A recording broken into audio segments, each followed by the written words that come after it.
চাওঁতে চাওঁতে ৰাজনীতিৰ পথাৰখনত মই বহু বছৰ অতিক্ৰম কৰিলোঁ। মোৰ মনত আছে 1996 চনত মই প্ৰথম অসম বিধানসভাৰ নিৰ্বাচনত জালুকবাৰী সমষ্টিৰ পৰা প্ৰতিদ্বন্দ্বিতা কৰিছিলোঁ।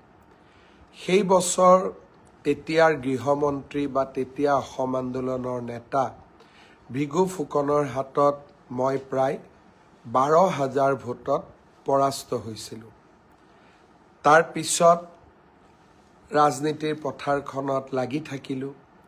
2001 চনত জালুকবাৰী সমষ্টিত মই পুনৰ ভিগু কুমাৰ ফুকনক পৰাজিত কৰি 12,000 ভোটেৰে মই বিধানসভালৈ নিৰ্বাচিত হৈছিলোঁ। 2006 চনত মোৰ বিজয়ৰ যিটো পাৰ্থক্য সি প্ৰায় 25,000লৈ বৃদ্ধি পায়। 2011 চনত মই 65,000 ভোটত জয়লাভ কৰোঁ।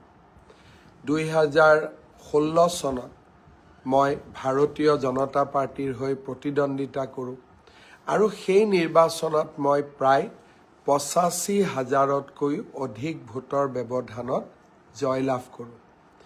2021 চনত মই জীৱনৰ 6ম নিৰ্বাচনত প্ৰতিদ্বন্দ্বিতা কৰোঁ আৰু এইবাৰ 1 লাখতকৈও বেছি ভোটৰ ব্যৱধানত মই বিজয়ী হওঁ। অৰ্থাৎ 12,000ত পৰাজিত হোৱাৰ পৰা 1 লাখতকৈও বেছি ভোটত বিজয়ী হোৱা, বিধায়ক হিচাপে কাম আৰম্ভ কৰি ৰাজ্যিক মন্ত্ৰীৰ দায়িত্ব, পূৰ্ণাংগ শিক্ষামন্ত্ৰী, পৰৱৰ্তী সময়ত পূৰ্ণাংগভাৱে শিক্ষা আৰু স্বাস্থ্য দুয়োটা দপ্তৰৰে মন্ত্ৰী, বিত্তমন্ত্ৰী আৰু মুখ্যমন্ত্ৰী। এই দীঘলীয়া সময়ত অজস্ৰজনে মোক সমৰ্থন কৰিছে, সহযোগিতা কৰিছে, আশীৰ্বাদ কৰিছে।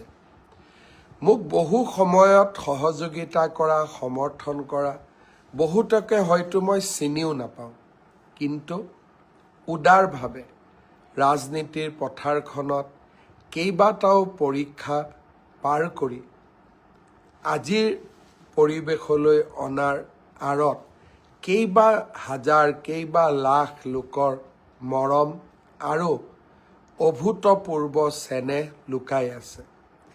যেতিয়া বিভিন্ন সভাই সমিতিত যাওঁ, সৰু সৰু ল'ৰা ছোৱালীৰ পৰা আৰম্ভ কৰি সকলোৱে মামা মামা বুলি মাতিবলৈ আৰম্ভ কৰে, কোনোবাই দাদা বুলি মাতিবলৈ আৰম্ভ কৰে আৰু বহুজনৰ লগত কথা পাতিলে এনেকুৱা লাগে যেন এই গোটেইবোৰ কোনোবা জনমত মোৰ নিশ্চয় একেটা পৰিয়ালৰে সদস্য আছিল। আৰু তেনেকৈ সকলোকে লগত লৈ সকলোৰে বাবে কিবা এটা কৰাৰ ইচ্ছা সন্মুখত ৰাখি আজি মই 1969 চনৰ পৰা আহি 2026 চনত ভৰি দিলোহি। এটা দীঘলীয়া যাত্ৰা।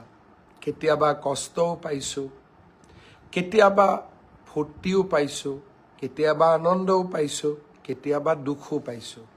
কিন্তু দুখ আৰু কষ্টই মোক সদায় ভৱিষ্যতৰ বাবে আৰু অধিক পৰিকল্পনা কৰি আগবাঢ়ি যাবলৈ সাহস দিছিলে।